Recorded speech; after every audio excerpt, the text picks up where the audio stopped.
Right, welcome to episode 3. If you haven't seen my other few videos about quantum astrology anthology, I suggest you watch those before you watch this.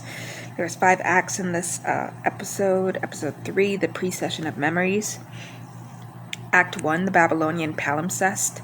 Cambridge, 2026. Dr. Arise Thorne, a direct if unwitting descendant of Elias Thorne, is an astronomer and neuroarchaeologist. She pioneers a radical technique, mapping neural imprints from ancient artifacts while studying a cuneiform tablet from the Esagila temple in Babylon. She experiences a violent hyperlucid episode.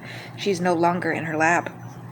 She is Enheduanna, a priestess of the moon god Nana, in 1893 BCE. She feels the coarse wool of her robe, smells the bitumen and incense, tastes the fear of a coming eclipse.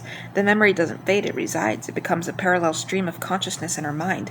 More episodes follow: a Roman centurion on Hadrian's Wall, a medieval monk copying star charts. These aren't fuzzy past life regressions, they are crisp, full sensory downloads, complete with emotional and cognitive frameworks alien to our own. Her diagnosis after ruling out psychosis, temporal lobe synchronization with precessional phasing, advanced astrological and archaeological dissection. Arise's research leads her to the Great Year, the 26,000-year cycle of the Earth's wobble precession. Mainstream science sees it as a celestial clock. Arise theorizes it's a 4D heliacal scan. The zodiacal ages, each 2,150-year age, is not symbolic, but a distinct segment of this heliacal scan. We are not in the age of Aquarius, we are passing through the Aquarius sector of the Great Year data stream. The mechanism, the vernal point, the location of the sun at the spring equinox is the redhead. As it drifts backward through the zodiac precessing, it plays back the cosmic information encoded in that sector. The galactic equator acts as the primary data bus. Her personal catastrophe, Arise's natal chart, has Pluto conjunct the galactic center in Sagittarius, the seeker of truth, and her moon at the exact anti-Scion mirror point of the current vernal point's position at 0 degrees Aquarius. She's astrologically a perfectly tuned receiver for the precessional shift. Her Babylonian episode is triggered because the vernal point is now exiting the Pisces sector and brushing against the final degrees of the Aries sector, where it was during Babylon's height. The data is bleeding at the seam between ages. Historical correction via astro memory. Through Enheduanna's memories, Arise makes stunning corrections.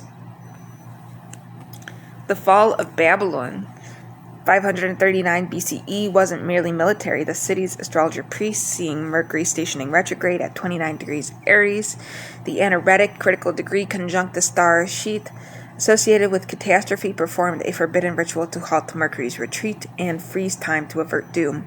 It backfired catastrophically, creating a localized temporal fracture recorded as the handwriting on the wall. The part of fortune in the transit chart for that night was in the 5th house of prophecy, squared by Mars. The Piscean age, C1 CE through 2100 CE, manifested its core duality, the two fish swimming apart. Enheduanna's memory stream reveals how early Christian mystics sensed the incoming Piscean vibration, themes of faith, sacrifice, martyrdom, and hidden knowledge. The conflict between dogma, Jupiter, traditional ruler of Pisces, and dissolution, Neptune, modern ruler, defined 2 millennia. Act 2, the Aquarian catalog. The episodes accelerate. Arise is now channeling multiple memory streams daily. A Cathar heretic burning, a Polynesian navigator reading waves as star maps, a factory worker in the Industrial Revolution. The Piscean download has begun. Her terrifying realization: the Aquarian age isn't about utopian technology. Aquarius is a sign of the collective, the database, the sudden awakening. The precessional transition isn't a smooth fade. It's a data dump. The entire compressed psychic archive of the passing Piscean age, 2,150 years of collective human trauma, faith, love, and terror, is being flushed into the collective unconscious of humanity to make room for the new Aquarian file. She calls it precessional psychic shock. Symptoms begin appearing globally: epidemic levels of deja vu, historical flashbacks in people with no prior interest, a surge in past life memories, all clustered in the last 2 millennia.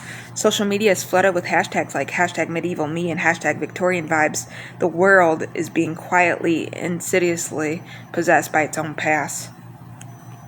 Act 3, the Quantum Akasha. Reese discovered the quantum substrate. The Akashic records are not a spiritual library, but a non-local quantum hologram, a field of implicate order where every consciousness event is entangled. The precession of the equinoxes is our solar system's journey through galactic dark matter filaments, which act as a kind of cosmic magnetic tape. The changing alignment modulates our planet's connection to this field. Her proof lies in Bell's theorem applied to history using correlated artifacts separated by continents, a Mayan codex, and a Tibetan prayer wheel from the same astrological date. She measures quantum entangled particles within them. When stimulated, they don't just reflect each other's states, they project identical low-grade sensory data, a specific smell of rain, a chord of music. The past is literally entangled with matter, and precession is tuning us to receive it. The crisis point is calculable, the exact vernal point ingress into 0 degrees Aquarius, which her revised model pinpoints as March 21st, 2027. On that day, the download will switch from a trickle to a tsunami. The fragile, modern ego structure of billions, unprepared for the influx of centuries of raw, undifferentiated collective memory, will fragment. It will look like a sudden global psychotic break, the end of coherent civilization. Act 4, the Anti-Vertex Protocol. The solution cannot be to stop precession, it must be to shield the individual. Reese searches the astrological toolkit for a point of non-fate. A back door in the natal chart, she finds it in the anti-vertex.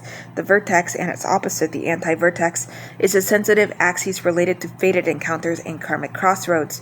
The vertex is where destiny finds you.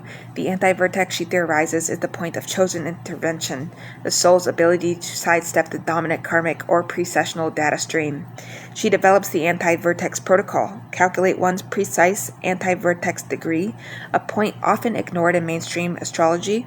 At the moment of the vernal point ingress, perform a conscious symbolic act that embodies the archetype of that degree's Sabian symbol and zodiac sign, but inverted, acting not as fate's victim, but as its author.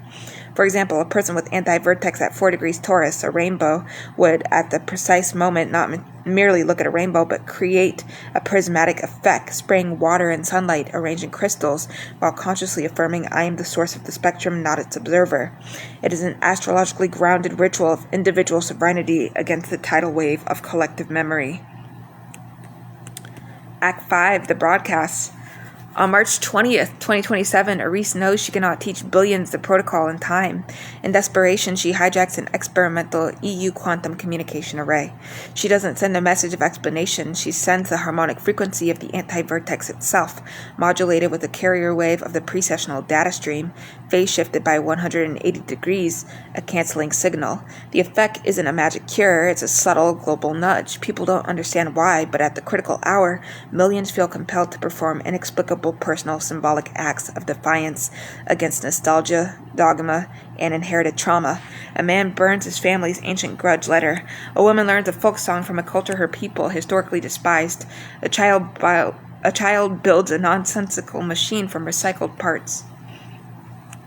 The psychic tsunami hits, the world reels, reports flood in of mass visions, historical fugues, temporary identity dissolution, but the total predicted collapse doesn't occur. The collective psyche, subtly primed by Reese's broadcast, treats the memory dump not as a possession, but as a library.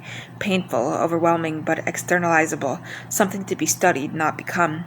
The episode ends with Reese exhausted in her silent lab. The memories of Enheduanna and the others are still there, but they are now clearly marked as files, not self. She receives a single encrypted email. It contains only an audio file. She plays it. It is the smooth, haunting voice of Dr. Astra Lux, host of the pirated broadcast The Sidereal Hour. Well done, Dr. Thorne. You used the harmonic backdoor to subvert a galactic-scale data transfer. Most impressive, you've saved your species from dissolving into its own background noise, but you've also drawn a considerable amount of attention. The precession is a scan, and scans can detect firewalls. Welcome to the next phase. Tune in tonight. We'll discuss what exactly is on the other side of the 0 point. The message ends. Reese looks at her own chart projected on the wall. She slowly calculates the anti-vertex of the solar system itself. Using the hypothetical birth chart of the sun, it points directly at a dark, radio-quiet region of space in the constellation Virgo. For the first time, she doesn't feel like a scientist who has solved the puzzle. She feels like a child who has just answered a call into a dark forest and now hears something immense begin to move toward her. That is the end of this episode. Our footnote: in universe, the 2027 vernal point event was recorded as a global spike in anomalous anomalous psychological phenomena. WHO Report A113, Dr. Reese Thorne's research, published in the Journal of Cosmological Anthropology, was widely debunked, but a raw data set on neural artifact resonance remained classified by several governments. The anti-vertex nudge is cited in fringe sociology as the March Quiet Revolution. The origin of the global quantum broadcast was never traced. Dr. Astra Lux's The Sidereal Hour continues to air, its signal source impossible to locate. Thank you for watching this video, liking, subscribing, and commenting. We'll see you in the next one with more advanced astrology knowledge and more fun content.